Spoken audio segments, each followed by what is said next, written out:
오늘 1절에서 11절까지를 읽어야 되는데 시간이 관계로 다 못할 것 같고 7절까지만 말씀드리겠습니다. 오늘 본문 1절에서 10절 말씀은요, 진짜 우리 여기 다 목사님들이니까 우리 목회를 하면서 목사가 가장 힘써야 될 것이 무엇인가를 여기서 지금 우리한테 가르쳐 주고 있습니다. 그게 뭐냐? 너무나도 잘 알죠? 한마디로 바른 복음을 전해야 된다는 거예요. 바른 복음. 바르지 못한 복음도 있다는 얘기죠. 바른 복음을 전해야 된다. 왜냐하면 바른 복음을 가르치는 것이 교회가 바르게 자라가고 성장하는 것과 연결되기 때문에 그렇죠. 그래서 바른 복음을 들어야 교회가 되고 성도가 되는 줄 믿으시기 바랍니다. 그래서 3절 한번 같이 읽어보시죠. 시작. 내가 마게도냐로 갈 때 너를 보내어 에베소에 머물라 하는 것은 어떤 사람들을 명하여 다른 교훈을 가르치려는 4절까지 신화와 끝없는 족보에 못보지 말게 하려 합니다. 남 목사님이 이 성경을 많이 하시는데 에베소 교회가 바울의 3차 전도여행 때 세워진 거죠. 그렇게 알고 있습니다. 3차 전도여행 때 이제 에베소 교회가 세워졌는데 진짜 목숨 걸고 교회를 개척하고 눈물을 흘리면서 낮밤 3년 동안 가르친 교회가 바울이야? 에베소 교회입니까? 그런 에베소 교회인데 몇 년을 지나서 와보니까 교회가 엉망이 되어버린 거예요. 이 자기가 분명히 바른 복음, 예수 그리스도 복음, 하나님의 복음을 가르쳐 놨는데 몇 년 있다가 와서 한번 들려보니까 이 거짓 교사들, 거짓 선생들이 자기가 가르친 복음이 아닌 엉뚱한 복음, 다른 복음, 다른 교훈을 가르치고 있는 것을 알게 된 것이죠. 그러니까 바울의 심정이 어떻겠습니까? 여기서 다른 교훈이라는 것은 뭐 다 아시겠지만 주로 그 당시 다른 교훈, 거짓 선생들이 가르쳤던 교훈은 크게 두 가지를 볼 수가 있는데 하나는 그 유대 율법주의 가르침이에요. 그리고 또 하나는 영지주의 가르침이죠. 그 유대 율법주의는 쉽게 말하면 오늘날 말은 기독교 플러스 유대교야. 짬뽕이란 말이죠. 그러니까 오직 예수 그리스도를 믿음으로 말미암아 구원을 얻는다는데 그거 가지고는 안 된다. 거기다가 율법도 지키고 계명도 지켜야 되고 발례도 받아야 되고 그래야 구원을 받는다. 이렇게 가르치는 것이 이게 율법주의 가르친다는 거죠. 그리고 또 하나는 영주주의 가르침은 뭐 다 아시니까 뭐 설명할 필요 없고 영주주의 가르침이 뭐겠습니까? 오늘날로 말하면 쉽게 말하면 구원파 가르침이에요. 구원파. 한번 회개했으면 다시 회개할 필요 없다. 끝난다. 그렇습니까? 우리가 매일매일 죄를 짓는데 계속 회개를 해야지. 오히려 회개를 하면 아직 복음을 깨닫지 못한 것이다. 예수를 믿지 않는 것이다. 뭐 이렇게 하면서 매도를 하는 그런 구원파교리. 그게 영주주의 가르침에서 나온 거예요. 하여튼 어쨌든 간에 이런 가르침으로 바울이 분명히 바른 복음을 가르쳤는데 와서 보니까 이런 가르침으로 교회를 혼란 속에 빠뜨려 놓고 있었는 것이죠. 그걸 본 바울의 심정이 어떻겠습니까? 예를 들어서 제가 영평교회를 계속 목회를 하다가 이제 사임을 하고 우리 아들이 캐나다에 있는데 캐나다에 가서 몇 년 쉬다가 왔어요. 왔는데 와서 한번 궁금해서 들려봤는데 보니까 내가 가르쳤던 성도들인데 분명히 그들이 목사가 강단에서 만약 구원파 교리를 가르쳐 있다고 생각을 해요. 근데 그걸 들으면서 아멘 한다고 한번 생각을 해보십시오. 어떻게 되겠습니까?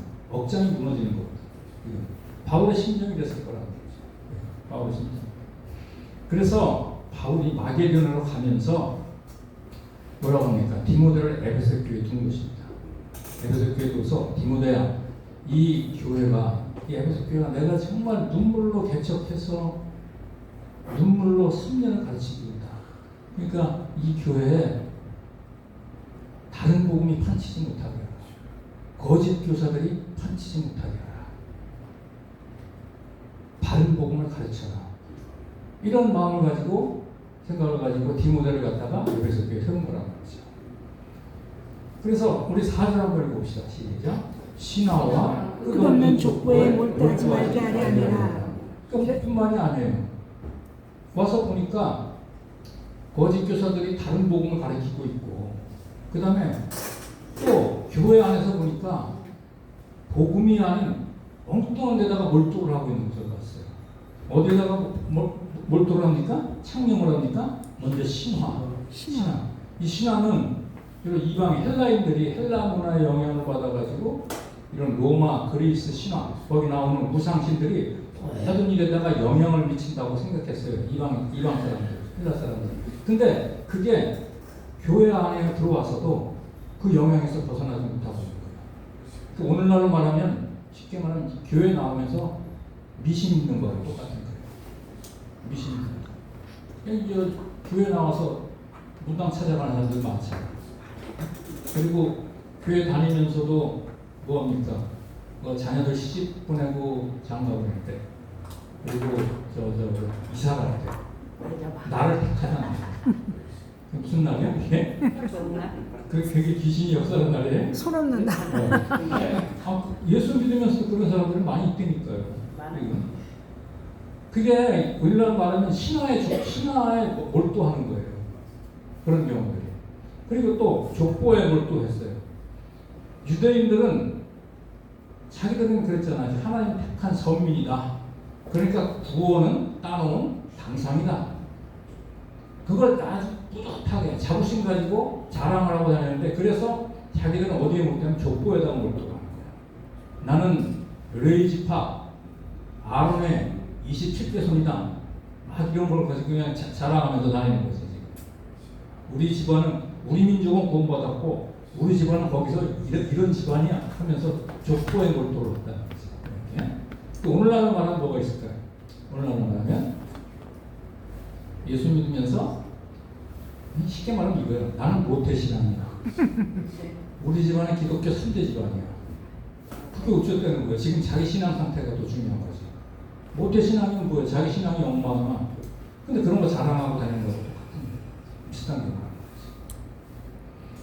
이렇게 교회 안에서 잘못된 가르침, 그 다음에 이런 신화, 족보 이런 데 몰두하는 일이 에베소 교회 안에서 계속해서 일어나고 있어요. 여러분, 교회는 예수 믿었다고 가만 놔두면 안 되는 거예요. 바른 복음을 가르치지 않으면 이렇게 잘못된 가르침이나 이런 미신, 신화, 이런 세상 가르침 이런 데로 흘러가게끔 되는 거예요. 가만 놔두면 안 되는 거예요. 그래서. 그리고 저는 솔직히 그래요. 강단에서 정치, 경제 이런 말씀하시는 목사님들 많은데 저는 그거 철저히 반대하는 사람입니다. 왜냐하면 정치, 경제 이런 거, 사회, 국방 이런 거 들으려면은 뉴스 봐도 되고요, 신문 봐도 되고, 유튜브 봐도 돼요. 교회 그런 거 들으러 나온 게 아니잖아요. 복음 가르치기도 바쁜데 언제 그런 걸 다 듣고 있습니까? 가르치고 있습니까? 그래서 저는 그런 걸 가르치는 걸 별로 좋아하지 않아요. 하여튼 어쨌든 간에 이렇게 교회 안에, 에베소 교회 안에 보니까 잘못된 가르침들, 세상 가르침들 이런 경향으로 교회가 완전히 어두워져 버리셨던 것을 바울이 알고 이렇게 지금 디모데를 교회에다 둔 것입니다. 그러면서 잘못된 가르침을 가르치지 못하게 하라. 그리고 신화와 족보에 몰두하지 못하게 하라. 이렇게 지금 권면을 하고 있는 것이죠. 자, 4절 다시 한번 읽어보시죠. 시작. 이런 것은 믿음 안에 있는 하나님의 경륜을 이름보다 도리어 결론을 이루는 것이라. 이런 것은, 그러니까 잘못된 가르침이나 신화나 족보 같은 것은 믿음 안에 있는 하나님의 경륜을 이루지 못한다는 것입니다. 그리고 오히려 뭐를 낸다? 변론, 다툼, 분쟁을 낸다는 거예요. 믿음 안에 있는 경륜이라는 게 뭡니까? 이 하나님의 경륜이라는 것은 다른 말로 좀 쉽게 얘기하면 하나님의 뜻, 하나님의 섭리, 하나님의 계획 이런 것들하고 같은 맥락이라고 보시면 되는 거예요. 우리 한번 어디를 찾으냐면, 예를 들면 로마서 8장 28절에서 30절 말씀을 한번 찾아보시죠.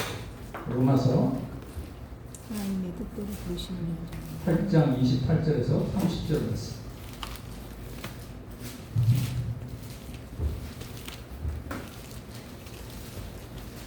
자, 28절 너무나도 우리가 잘 아는 구절입니다. 같이 읽어보시죠. 시작. 우리가 알거니와 하나님을 사랑하는 자, 곧 그 그의 뜻대로 부르심을 입은 자들에게는 모든 것이 합력하여 선을 이루느니라. 그러니까 지금 여기서 선을 이룬다. 이게 하나님을 사랑하는 하나님의 뜻대로 부르심을 입은 자, 다시 하나님의 경륜 속에서 하나님의 계획 속에서 부르심을 입은 자들, 그런 자들한테는 모든 것이 합력하여 선을 이룬다고 그랬잖아요. 그 선을 이룬다는 것, 하나님의 그런 자들한테는 하나님의 경륜과 뜻과 계획이 이루어진다는 거예요. 쉽게 말하면 이게.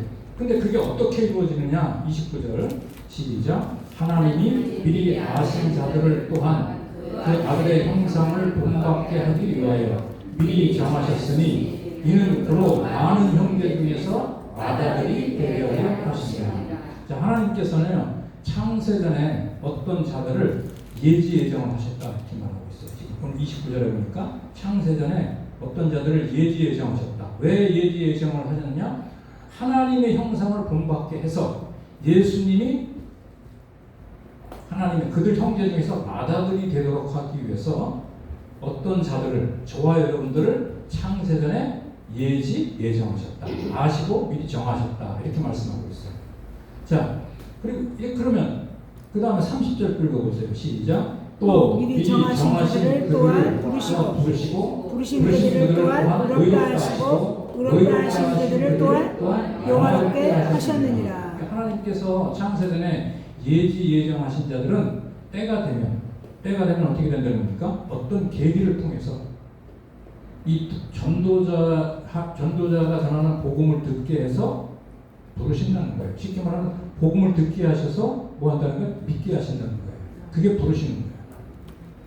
때가 되면 예정하셨으면 때가 되면 하나님이 전도자를 통해서 어떤 계기를 통해서 예수 그리스도의 복음을 듣게 하셔서 믿게 하신다.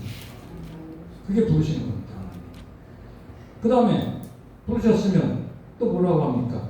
30절 시작. 또 미리 정하신 그들을 부르시고 부르신 그들을 의롭다 하시고 의롭다 하신 그들을 또한 영화롭게 하셨느니라. 자, 부르셨으면 예정하시고 때가 돼서 부르셨으면은 이제는 그들이 교회 나오겠죠. 교회 나오면 어떻게 됩니까? 말씀을 듣게 하시고 또 기도하게 하셔서 점점 하나님의 형상, 예수 그리스도의 형상을 닮아가게 하신다는 거예요. 이게 성화죠. 예, 성화입니다. 그러니까 우리가 예수를 믿었어도 우리 안에 뭐가 많이 남아있지 않습니까? 뭐 쓴뿌리, 상처들, 그리고 그동안 가진 잘못된 인격들, 이런 것들이 남아가지고 엉망의 상태가 예수를 믿었어도. 근데 이 엉망인 사람한테 말씀을 듣게 하셔가지고 말씀을 듣게 하셔서 그걸 청소를 시키는 거죠. 그리고 특별히 기도할 때 그런 쓴뿌리들이 뽑아지게 만드시죠. 그렇게 만드시잖아요. 그러면서 점점 예수님의 형상을 닮아가게 하신다는 거죠. 이게 성화라고 하는 거 아닙니까? 의롭다, 믿음으로 의롭다고 하셨으면 그 의롭다 하신 신분에 맞게끔 거룩하게, 깨끗하게 만들어 가신다는 말이죠. 어떤 자들을 예정하시고 그 다음에 부르시고 때가 되면 그들을 말씀과 기도를 통해서 깨끗하게 하신다는 거예요. 그러다가 마침내 성화를 거쳐서 영화롭게 하신다 이렇게 말씀하셨습니까? 바로 이것이 하나님의 경륜이라는 거예요. 하나님의 경륜. 한 예를 들었습니다. 하나님의 경륜. 이렇게 믿음 안에 있는 이것들이 하나님의 경륜들인 것입니다. 여러분들. 그런데 이런 하나님의 경륜들은 아무렇게나 이루어지는 게 아니고 반드시 뭘 통해서 이루어지냐면 목회자가 바른 복음을 전할 때, 가르칠 때, 설교할 때 그것을 통해서 하나님의 경륜이 이루어진다는 거예요. 성숙해져가고 예수님 닮아가고 이런 일들이 목회자가 강단에서 바른 말씀을 가르치고 전할 때만이 주님이 그것을 통로로 그 사람을 깨끗하게 하시고 예수님을 닮아가게 하신다는 것입니다.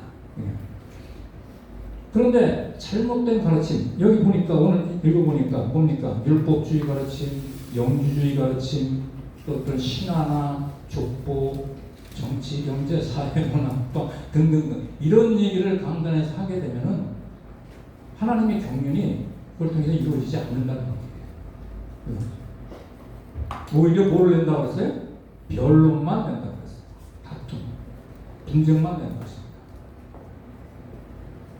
그런 얘기하면 아무리 많이 해도 그런 얘기가 재미있게 들리고 자극적으로 들릴지 몰라도 절대 하나님이 그런 말씀을, 잘못된 말씀을 통해서는 하나님의 경륜이 이루어지지 않는다는 것을 우리가 알아야 되는 것이죠. 만약에 이루어진다고 한다면 목사가 여기서 그런 얘기는 하고 있지 뭐 딱딱한 복음 얘기를 하겠습니까?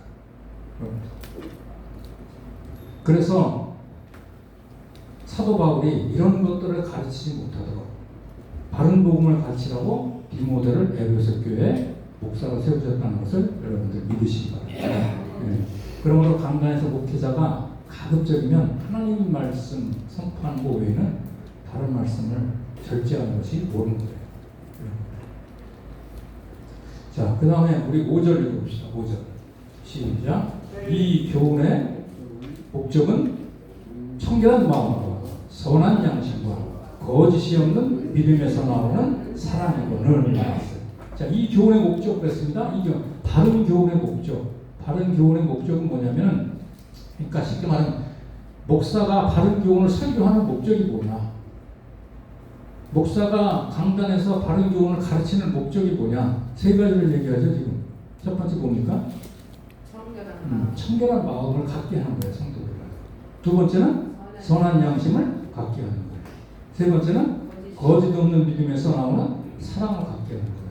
그러니까 우리는 주의 종들은 여기 설교를 할 때는 아무런 목표 없이 설교하는 사람이 어디 있겠어요.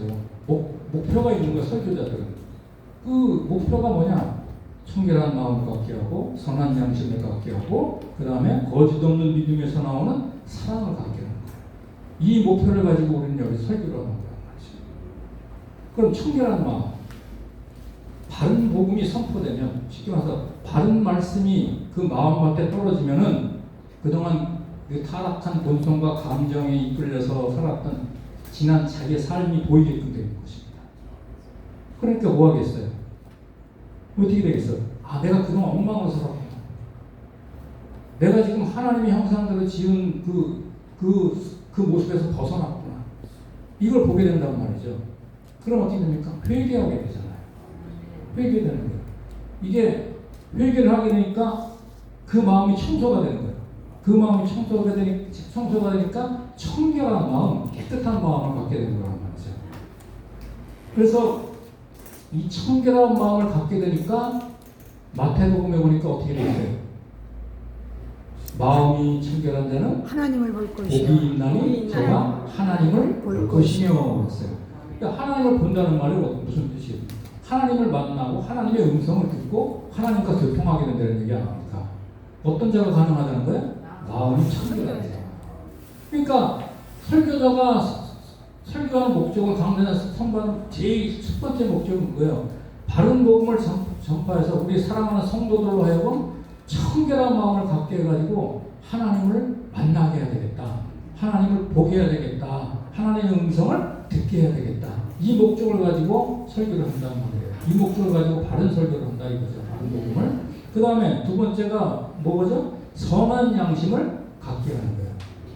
여러분, 양심이라는 것은 우리 안에서 옳고 그름을 분별하는 그 재판소 역할을 하잖아요. 그죠? 근데 문제는 뭐냐면은 우리 인간 자연인은 다 같이 양심이 죽었다는 거예요. 타락했다는 거예요. 양심이 굳어버렸다는 거예요. 그렇기 때문에 옳고 그름을 제대로 분별할 수가 없는 거예요. 근데 거기에 바른 복음이 떨어지게 되면, 바른 복음이 들리게 되면 어떻게 돼요? 그 죽었던 양심이 다시 살아나는 거예요. 회복된단 말이죠. 그러면 어떻게 됩니까? 그 살아난 양심을 갖다가 우리는 선한 양심이라고 하는 거란 말이죠.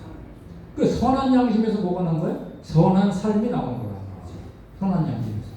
그러니까 설교자가 강단에서 설교하는 목적은 바로 바른 복음을 선포해서 사랑하는 성도들로 하여금 선한 양심을 갖게 해가지고 선한 삶을 살게 하는 것이다. 이걸 위해서 지금 바울이 얘기를 하는 거예요. 디모데를 에베소 교회에 세웠다가 이렇게 말씀하고 있습니다. 그리고 그 다음에 세 번째가 뭐죠? 거짓 없는 믿음에서 나오는 사랑. 또 바른 복음을 들으면 거짓 없는 믿음이 생기게 됩니다. 거짓 없는 믿음이. 교회 와서 믿음이 있는 것처럼 말하고 행동하고 교회 밖에 나가면 엄한 짓 하고 요걸 갖다가 뭐라고 합니까? 사람한테 보이기려고 행하는 외식적인 믿음이라고 하잖아요. 거짓 믿음이라고, 거짓 믿음. 외식적입니다. 그래서 바리새인들이 저주를 받는 거 아닙니까? 그래서 우리 삶이, 우리 믿음이 하나님 앞에서와 사람 앞에서 똑같을 수는 없지만 비슷해지려고 노력을 해야 돼요. 진짜 이게 그런데 그 부분이 안 되는 부분들이 있잖아요. 뭐 없습니까? 저도 많은데 그러면 그 안 되는 부분들을 붙잡고 기도하고 그죠? 또 회개하고 노력을 해야 되는 거예요. 그러면서 하나님 앞에 섰을 때와 사람 앞에 섰을 때 그 믿음이 차이가 나지 않도록 비슷해지도록 우리가 노력을 해야 되는 거죠. 바로 그것이 거짓 없는 믿음 아닙니까? 그런 거짓 없는 믿음에서 진짜 사랑이 나온다는 거예요. 거짓 없는 믿음. 우리 믿음, 소망, 사랑 이건 별개의 것이 아닙니다. 다 연결이 되어 있는 거예요. 그래서 진짜 정말 하나님을 사랑하고 형제를 내 옷처럼 사랑하는 그 사랑이 어디에서 나오느냐? 바로 거짓 없는 믿음에서부터 시작이 된다는 것을 여러분들 믿으시기 바랍니다. 아멘. 그러니까 거짓 없는 바른 믿음이 갖추어졌을 때 우리는 진정으로 하나님을 사랑하고 형제를 사랑할 수가 있는 거예요. 그래서 이 거짓 없는 바른 믿음이 없이 하는 사람은 성경적으로 봤을 때는 뭡니까? 거짓 사람인 것입니다. 가짜 사람인 거예요. 우리가 그런데 세고 때가 많죠. 자, 그래서 정리를 하게 되면 목회자가 바른 교훈을 설교하고 가르치는 목표가 뭐냐? 지금 세 가지를 말하고 있죠. 이 교훈으로 인해서 우리 성도들이 청결한 마음을 갖게 해서 하나님을 보게 해야 되겠다.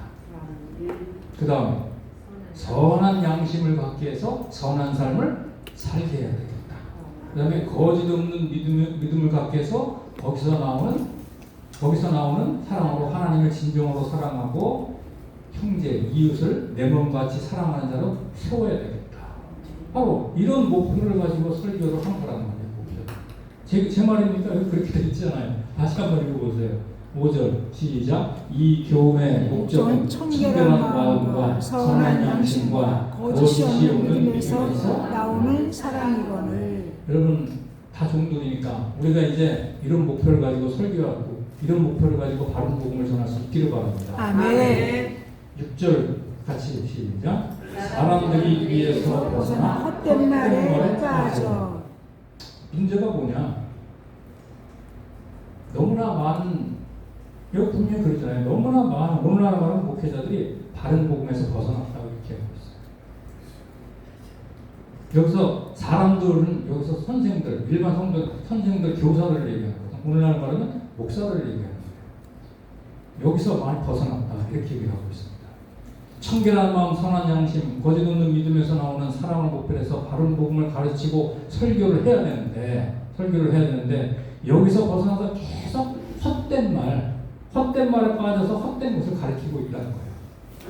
아까 말한 율법주의 가르침이 있고 영지주의 가르침이 있고 성경과 관계없는 뭐 신화 얘기, 족보 얘기, 미신 얘기, 세상 통속 얘기 등등 이런 것들을 가르치고 있다는 거예요. 그걸로는 하나님의 경륜이 이루어지지도 않는데 말이죠. 7절 읽고 마치겠습니다. 설명하고 시작. 율법의 선생이라나 자기가 말하는 것이나 자기가 확증한 것도 깨닫지 못하는도다. 선생에 대해서 열심히 떠들면서 가르치는데 정작 자기가 가르치는 것이 맞는지 틀린지도 모르는 거예요. 그리고 자기가 가르치는 그 가르침이 성도들을 변화시키지 않는지도 모르는 거예요.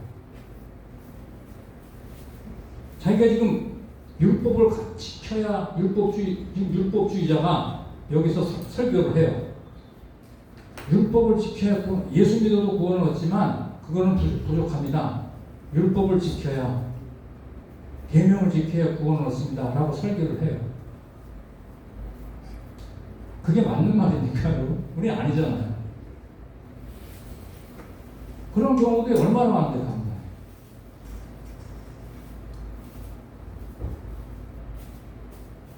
어떤 분이 이랬어요. 목사님이 그래. 내가 11조를 하는 이유가 구원을 받기 위해서라는 거야. 아이고 주여. 벌써 그건 율법주의가 완전히 빠져있는 거예요. 우리가 11조하고 헌금하는 이유가 구원받기 위해서입니까? 그리고 또 나와서 사랑하는 이유도 구원받기 위해서다. 이렇게 얘기를 해버려요. 그럼 성경이 요구하는 사랑이 뭡니까? 내 이웃을 내 몸과 같이 사랑하라고 했는데 그렇게 사랑할 수 있어요? 그럼 그렇게 사랑 못하면 우리는 구원받을 자 하나도 없는 것이죠. 우리가 사랑하는 이유는 예수 믿고 구원받고 하나님의 은혜와 사랑이 뭔지를 깨달았기 때문에, 그리고 하나님이 우리한테 이런 삶을 요구하시기 때문에 감사하고 감격한 마음으로, 기쁜 마음으로 하나님을 사랑하고 형제도 사랑하는 거 아닙니까? 그 사랑하는 것을 내가 구원받기 위해서 사랑해버린다면 여기 천국 갈 사람 한 사람도 없어요. 내 몸처럼 사랑할 수 있습니까, 우리가? 그거 아니죠. 그건 복음이 아닌 것이죠, 이거. 그렇게 가르친단 말이죠. 그러니까 열심히 선생님 돼서 막 강단에서 막 가르쳐 버리는데 자기가 하는 말이 맞는지 틀린지도 모르는 거야. 그리고 그런 말씀 듣고 변화되는 성도도 하나님의 경륜이 안 이루어진다고 분명히 오늘 말씀하고 있잖아요. 결론을 냈습니다. 우리가 가르친 이 가르침이 사람들, 성도들을 변화시키지 못하고 나를 변화시키지 못한다면 그게 무슨 소용이 있겠어요? 아무런 소용이 없는 것입니다. 예수 믿고 교회 나오는 이유가 뭐겠습니까? 뭐 천국 가기 위해서 나오는 게 아니잖아요. 그게 답니까? 아니잖아요. 그걸 시작으로 해서 우리가 바른 말씀을 듣고 자라가기 위해서 교회 나오는 거라고 했어요. 그런데 그렇게 되려면 강단에서 사도 바울이 말했던 바른 복음, 바른 교훈을 선포하고 가르쳐야 됩니다. 그래야 하나님의 경륜이 그 교회, 그 강단에 흘러가는 거란 말이죠. 통로가 되는 것이죠. 그래서 다시 한번 목회자가 중요합니다. 강단이 중요하고 목회자가 중요합니다. 그래서 오늘 우리 주미애 전도사님이 이제 학부 다 마쳤고 이제 1년 이제 연구원 1년 과정도 다시 공부를 마치는 과정에서 종강 예배를 드리는 겁니다. 이제 앞으로 1년 남았죠. 지난번 내년 9월 달에는 이제 학부도 다 졸업하고 졸업식을 하게 되는데, 그래요. 간단하게 아까 오면서 재밌는 얘기 하나 해드릴게. 우리 저 종강 예배를 드린다고 하니까 우리 주미애 전도사님 남편 되시는 남집사님이 현수막을 단다고 하니까 무슨 그동안 배운 게 뭐가 있다고 현수막을 달고 돌아가면서 예배를 드리냐고 집에다가 달으라고 그 얘기를 했대. 근데 맞는 말 아닙니까? 뭐 사실 뭐 우리가 통신으로 했기 때문에 얼마나 가르쳤겠어요. 저는 물론 뭐 월요일마다 가서 조금씩 가르치고 옵니다만은, 그러니까 문제는 뭐냐면 본인이 노력을 해야 되고 본인이 열심히 남은 시간 공부를 해야 되는 거죠. 그리고 공부할 수 있는 시간은 학생 때밖에 없어요. 목회하면서 공부하기는 쉽지가 않은 거거든. 그래 아직도 학생 신분이고. 그러니까 내가 목사가 됐을 때 이제 뭐 2년 후 나와서 목사 안수를 받으실 것 같은데, 목사가 됐을 때 정말 강단에서 바른 복음, 바른 교훈을 선포해서 성도들을 변화시키고 자라가게 하느냐, 이것을 염두에 두시고 지금부터라도 늦지 않지만 열심히 공부하고 연구하는 우리 주미애 전도사님 되기를 바랍니다. 아멘. 기도합시다.